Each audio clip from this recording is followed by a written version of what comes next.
I give a fuck? Why do I give a fuck? Why do I try so hard? Why do I care so much?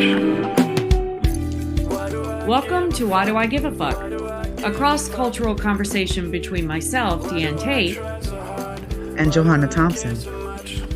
In these times of great struggle and possible shift, we ask ourselves, why do we give a fuck about any of it? How does the lens we see the world through impact what we see? And what do we do about it? We always start with the laughter because as we are talking about what it is that we want to talk about, we come up with these good ideas and then say, wait, we have to turn on the recording. So that's just a little bit of background about what we're doing. And what we're talking about is the militarization and what the narrative is of like the visibility of the militarization that's happening with the National Guard being called in our state capital.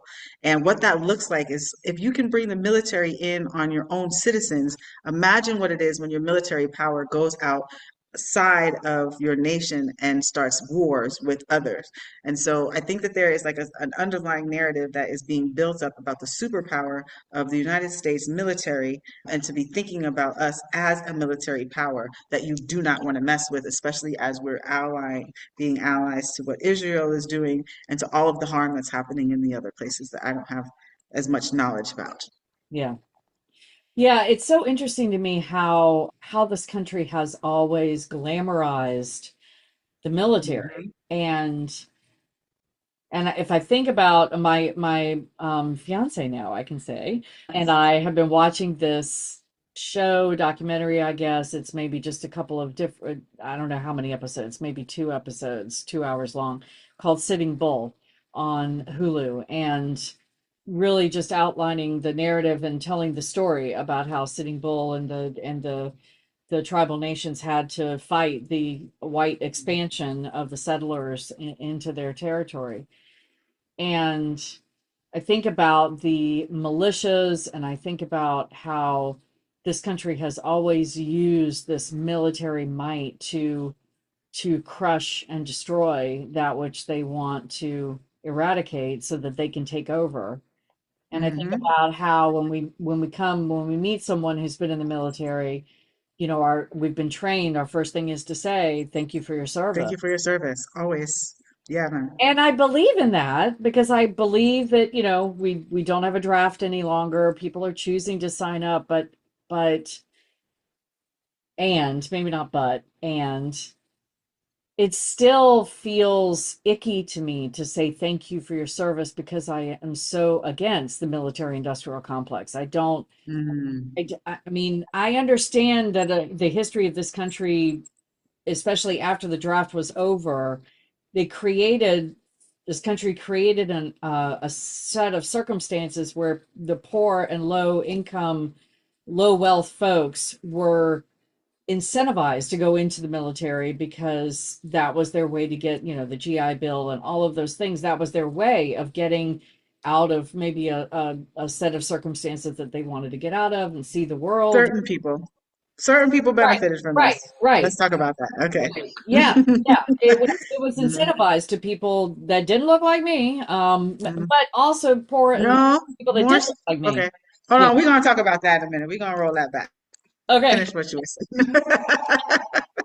Well, I just know that I know there was intention behind that, is what I'm trying to say. I know there was intention. I remember when my daughter was coming of age and stuff, and she was like, I don't want them to instill the draft. I don't want them to instill the draft. And I said, they're not going to, because the people that are in power don't want their children to have to serve. And so they're never, I don't believe they'll ever install the draft again because they don't want it to be an even playing field of who goes to war. Yeah.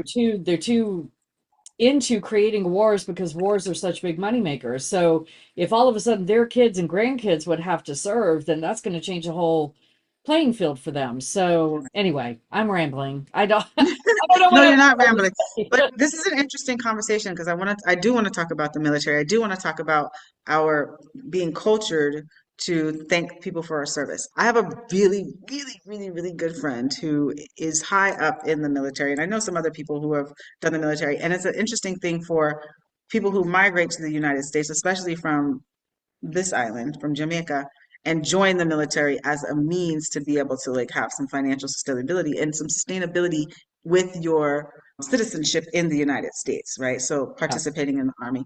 But I do want to go back to this conversation about the internal struggle that we have with our military, because not only is our military used to go into other countries, Mm. it also creates and holds safety for countries that might, again, this military, for people to have this narrative of the United States of having a really strong military power, Mhm. and then allowing us to live on US territory in Mhm. the comfort and safety that we live in.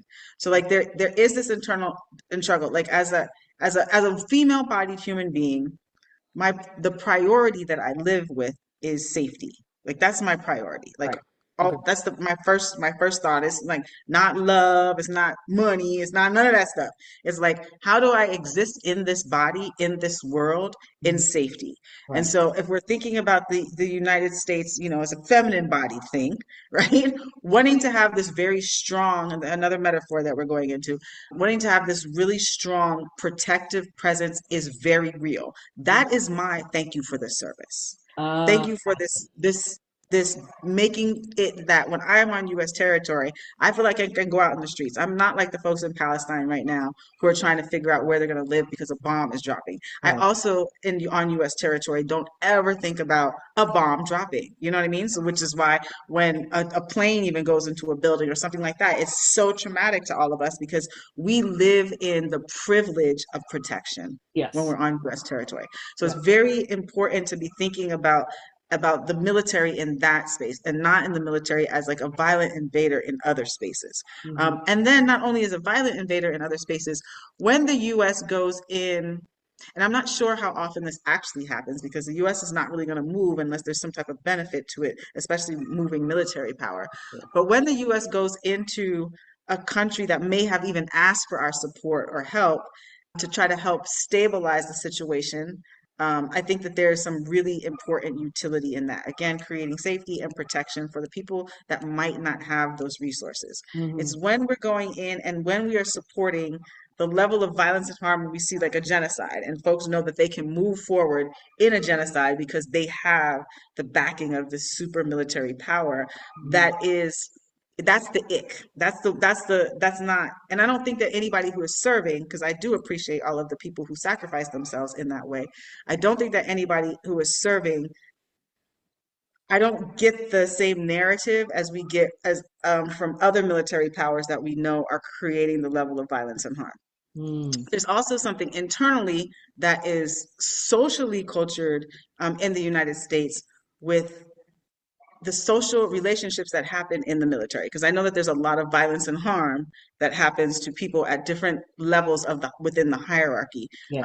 of being a female-bodied person, being a non-gendered person, and I don't believe that they are allowed to be in the army at this point in time. Gender are not allowed in the Yeah, military, but I don't in the know about military. non-binary. I don't know if that's an all-encompassing or yeah. Yeah, but still not accepting all the people who want to be in that position of Right. serving. So like all of like this the inequitable and unequal social culture that happens, that is the type of thing that translates to when the United States is making themselves very present in other global entities. If you have that kind of internal disregard for value of humans, that's the type of things that you're going to also experience. Those are the ick spaces of our military. Yeah. So I don't see our military in the same way that I see the experience of law enforcement doing harm and violence to communities in Yeah. the U.S.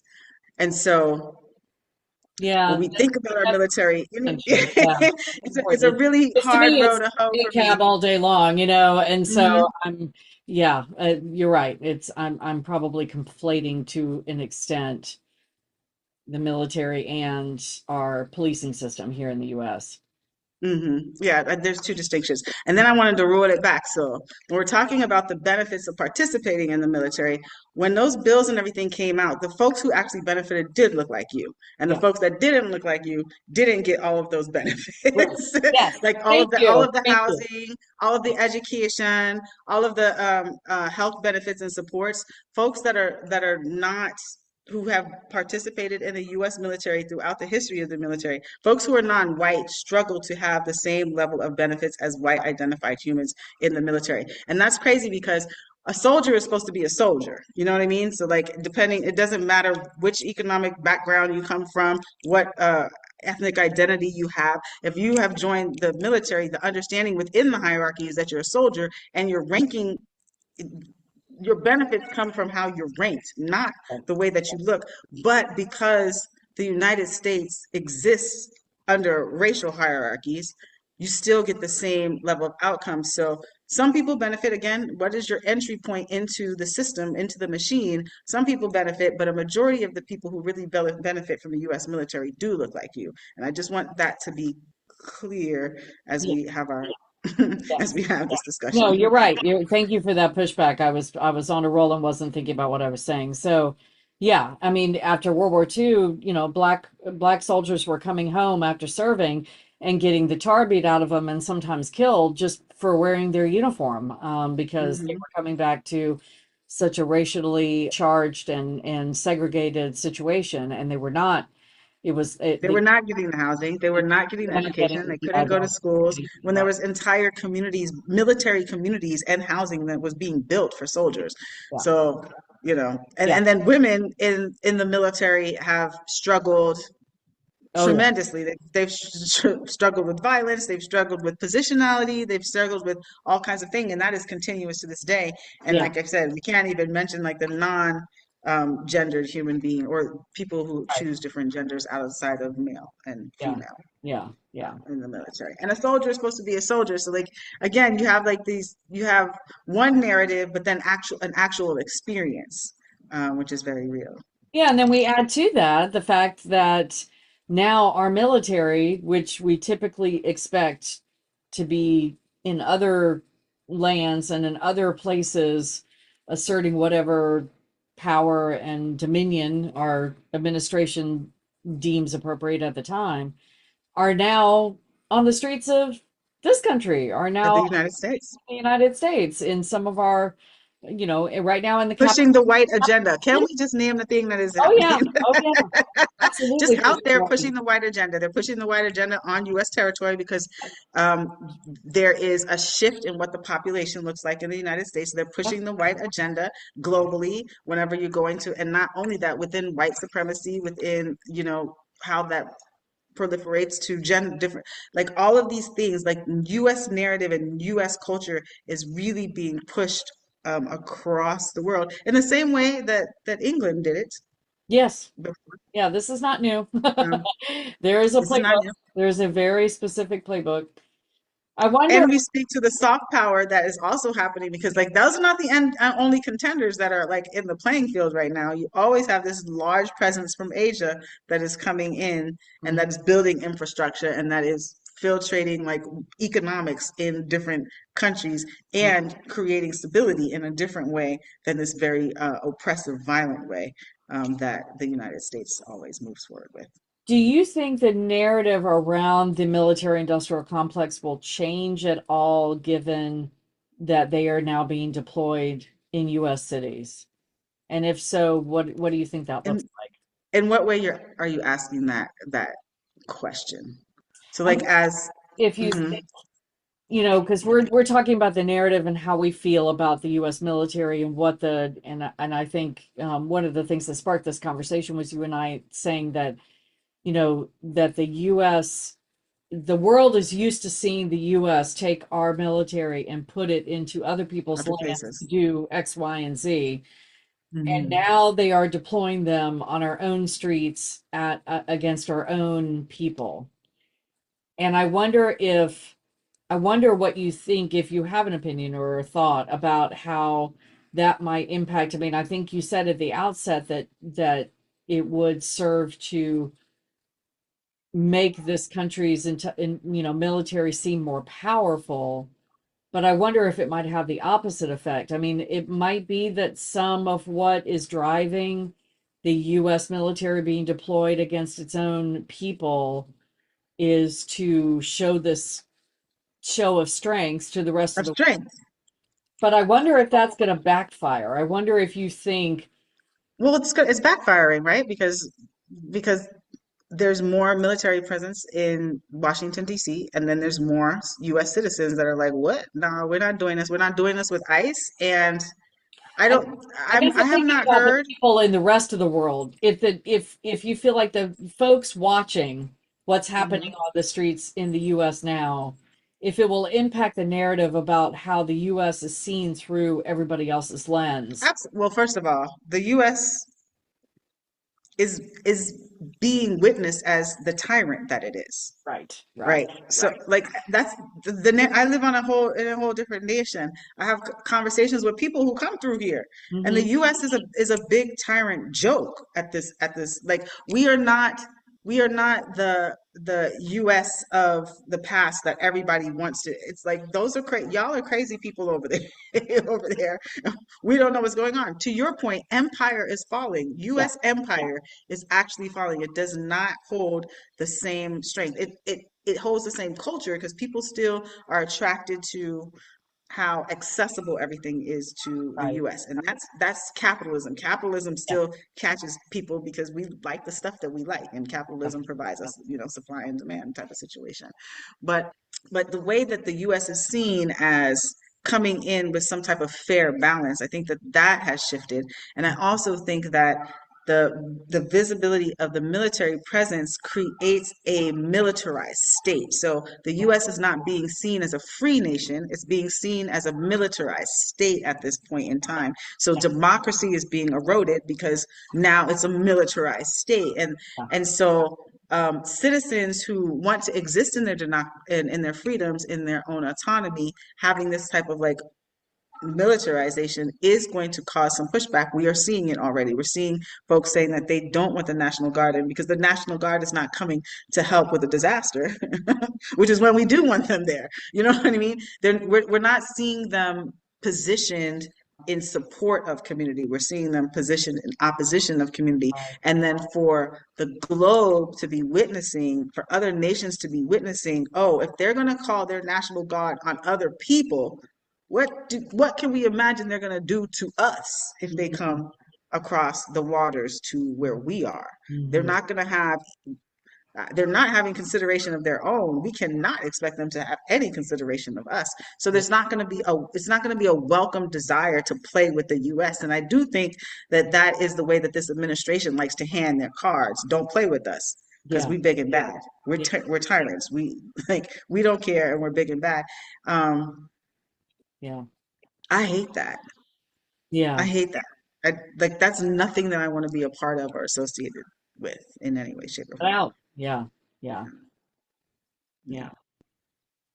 Yeah, I to our earlier conversation about narcissism and addiction and enablers.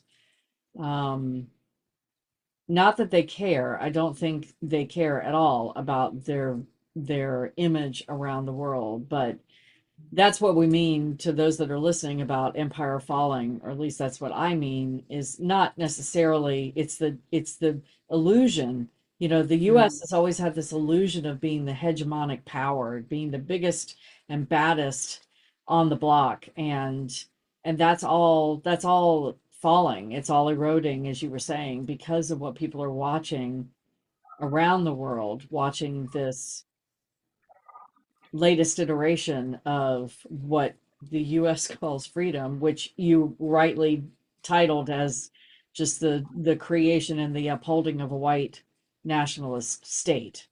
Uh, Mhm. and it's becoming more and more. Militarized state. We got to add that in there. It's Yeah. right now, and it's being forced. Yeah. And white supremacy has been forced in this way. Like this is not new to No. the creation of the United States. This is Yeah. how the United States Moves. became. Yeah. Yeah. Yeah. And that's how we move for sure. hmm I And don't, then to your point of conflating like our law enforcement, again, we have different levels. What I thought that was really interesting is you speaking into how and DC, I want to reiterate this again to people. Washington, DC is not a state typical to the rest of the states in the United States. So when the Department of Transportation, which is a federal agency, pushes back on the National Guard Mhm. at Union Station, which is one of our major transportation hubs in Washington, D.C., to say, we are returning this to our oversight. Right. That is like the different mechanisms and strategies that people are using to try to grasp onto this to the little bits of freedom that are still there. Right. And the Department of Transportation coming back under control and not having the National Guard in control of this major transportational hub then provides more benefits to citizens to be able to use the system that Yeah, I we don't pay know what for. it means. I don't know if it means that the National Guard will actually physically pull out of that unions of hmm the I occupation. don't think that I'm saying that, but I'm just saying like Yeah, the oversight of it. Yeah. right. I'm just curious. hmm I'm just saying out loud that I don't, I'll be curious to see what it means. hmm Now that the DOT, the federal DOT is saying we're taking this back. It's like, okay, well, does that mean, you know, that the National Guard leaves? Does that mean, what does that mean? hmm I'll be curious to see how it develops because for those that might not be in US territory, the Federal Department of Transportation is part of the administration Yes. is Donald Trump, and Donald Trump is the one that brought in the National Guard. So you got the phone call coming from in Another the House. internal struggle. Yeah, man. You have Yeah. a So whole nother. I'll be That's curious to this see is the how it. chaos. This is the chaos that I'm Yeah. talking about. There's all of this like rumbling. There's this all of this instability in the way that Yeah. we are operating the systems that we are used to operating under this. And you spoke to this. You spoke to um, when this administration comes in, it is going to put a fire under a lot of folks' feet Yeah. because it's making you have to be responsive to the shifts in structure that we are used to, and that's what we need to have some type of transformation for Yes. sure. I But tr- it's like, you know, and we're seeing that in different ways. We're seeing different strategies. Also speaking to the fact that more National Guard is being pulled into other major urban cities and communities. So we're talking about Chicago. I heard there was another state that they were talking about doing it in. Interestingly, they're not doing it in the South. They're not calling down the South well, yet. the somebody a lot smarter than me said at one point early on that they felt like it was more about one of the indicators for the cities that he's choosing is number one that they have black mayors hmm and which Chicago and DC both have black mayors, and I think Chicago is where he's aiming next. But the Illinois, which is the state that Chicago is in, the Illinois governor has already said, "We don't want you here. You don't need to come. hmm We don't want the National Guard." The Illinois government is already standing, Push it back. 10 toes down and saying, "We don't want you here." I don't know if that's going to have any effect or not. So we'll see whether or not that has any impact on whether or not he still deploys the National Guard into that city. I feel like I'd heard Baltimore maybe, Okay, uh, Maryland, that makes but sense. I might be, I think people are speculating a lot these days about where it's going to go next. All Um, these places, by the way, are heavily populated with non-white bodies. oh yes, Heavily populated with heavily non-white populated. bodies. And And there are also states that have these cop cities that are being built in mass in wouldn't be those surprised areas if and places. California starts to hear some rumblings about the national. I mean, they've already been deployed to LA I, during the uprisings, but I think yeah, backtrack. I think they drew them back out. for immigration. Yeah, about immigration. It was in why the National Guard was deployed to LA. So I don't know. I feel like they've at least backed that off a little bit. They may not be completely gone, but hmm it's not as strong a presence as it was in the early days of that. So yeah, I wouldn't be surprised if we see some. Oakland would be a city that I would think would Hmm. be a They were target pulling the given National the Guard. Yeah, demographics and all that. for a number of reasons, because it's a port city, because a lot of things are, coming in and out Right, of that area, right, and it's because it's heavily populated by non-white bodies, but right. surrounded. So, but let's also go back to when we say that and have this discussion that for Black identified bodies on U.S. territory, it's only 13% of the population, y'all. Right. So like even though there's a large presence of black culture that makes it seem like there's a whole lot of black people in the US, it's only literally 13% of the population. We are not the thing sucking the resource. I remember when I was doing my master's degree many moons ago. Many moons ago, there comes the Jamaica coming out at you. Many moons ago. And then what they said was that one of the things, because I was doing public administration, and so one of the things that we had to like have some foresight about is when the geography of the United States comes, and what is the social contract going to look like between, because they were saying that a majority of the folks during that time would be of a Hispanic background of some Okay. sort. Okay. And so folks were like, okay, how do we start to visualize systems that would support that communities? That's the kind of Mhm. graduate school that I went to, which is why I loved it so much, right? It was like it was there's going to be a demographic shift, but how do we have the foresight to make sure that we have our system set up to like meet the needs of that community? That's how I understood it. That's how I heard it. That's how I thought about it, and that's some of the papers that I wrote during that time. What I am experiencing now, because they said that that was going to happen 2020, we had COVID. That wasn't one of the strategies, having a No, super disease, we killing didn't off think half of the about population. we didn't think about the But pandemic. I didn't think about it. Yeah. And now that we're here and now that we are living and experiencing this demographic shift, the actual response from the majority, and we can't say the used to be majority population of white identified folks out in this country Mm, is is the struggle that we're seeing, is like folks really feeling like not having the same amount of people power mm, and ideological power hmm that they had previously. hmm You know. Yeah, I mean, it is such an interesting time to be alive for sure. And I have said this before, and it it's kind of a double-edged sword for me to say it out loud because I don't want anyone else to be hurt. And I truly believe that the best way for us to be a part of seeing a US that could actually be somewhat egalitarian is that someone as brazen as Trump break down as many of these systems, because so all of these systems are born out of racism and exclusion Mhm. and bigotry. And so how But is the person who benefits the most from these systems going to actually want to break them down?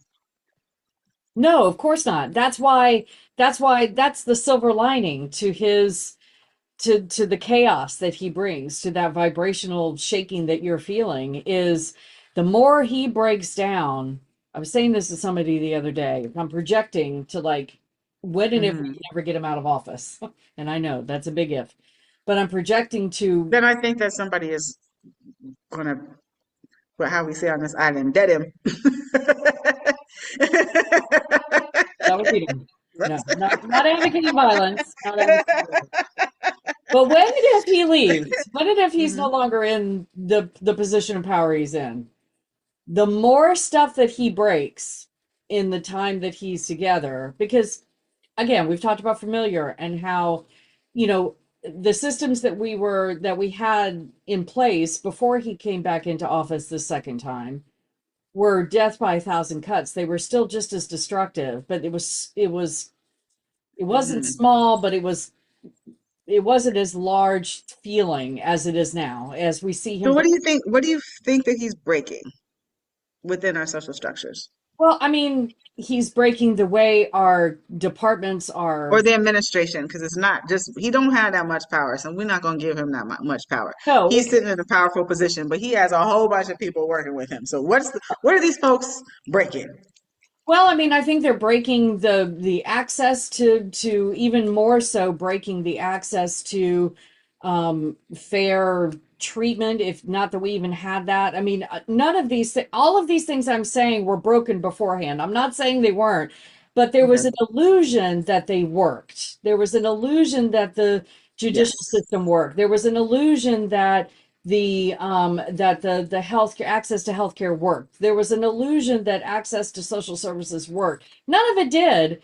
Um, but he's breaking them even more by saying, okay, we're not going to do that anymore. We're not going to fund those things anymore. We're going to tear down the Department of Education. We're going to tear down the, you So know, he's tearing down the social fabric, is he? dismantling these systems that Mm, didn't work before, certainly didn't work on an egalitarian and any egalitarian level. But he's going even further to say, let's just get rid of them. We don't need them anymore. It's wasteful. It's whatever. So fast forward to when we actually get him out of office and the rebuilding starts, reconstruction. We've seen that before, right? If hmm. this stuff is broken beyond repair, if he dismantles the Department of Education, let's use that as an example. Education system doesn't work. It's broken, in 6 ways to Sunday. Well, it's not broken. It's behaving It's exactly. educating people into being Yeah, so it's into not the broken, slave debt system. but Yeah. it's certainly not equitable. It's certainly not equitable in its accessibility. It's not equitable in what it's teaching. So if he destroys the Department of Education and then we are able to get him out of office, whoever is in office afterwards is potentially has the opportunity to rebuild it. If it's Mm, completely gone, then rebuilding it could look, I'm not saying it will, and it's going to be a hard fight, but could look like we actually might get a department head that works for more people than just the people that look like me, that works for actually teaching and expanding on thought, like you were saying, is what yeah. education is supposed to be, instead of teaching false narratives and teaching, stories that only support the dominant culture and all of that. That's what I'm hoping. If there's a silver lining, that's what I'm hoping for, is that he will break things down in such a way that even the people that were comfortable with how fucked up things were before will actually get an opportunity to rebuild it in a way with minds and Mm. knowledge and understanding and narrative. And I know that sounds Pollyanna and it's coming out of a place of But it privilege, doesn't, though. It but sounds like an organizer's mind thinking. can't we it wasn't working before. All of these things were death by a thousand cuts to people that didn't look like me, and the people that were comfortable and how that death by a thousand cuts was still happening didn't have it. Was the familiar, right? We Even Hmm. if it's The toxic, absolute the familiar, familiarity of systems. it's comfortable. It's I've Okay. got a blanket around me. I don't want to rock the boat because we don't know what the unknown could look like, and that's scary to me. So that to me is the silver lining, that he might actually break this shit so badly that when the next person gets in, and I know that's an if, we might actually be able to build it from a foundational structure up, like because it'll all be gone. The Department of Ed is gone. We can reimagine it. What could it look like? We know what didn't work. We know it wasn't egalitarian. We know that what wasn't open accessibility to everybody. We know that narratives were being pushed that weren't real. How do we guard against that by creating something new? Hmm. That's my No, hope. that's a wonderful hope. Yeah, yeah, And I'm understanding and experiencing the agenda of Project 2025 and all of these things yeah. is that you're breaking down the social fabric to rebuild the white nation that has been broken. Right, right.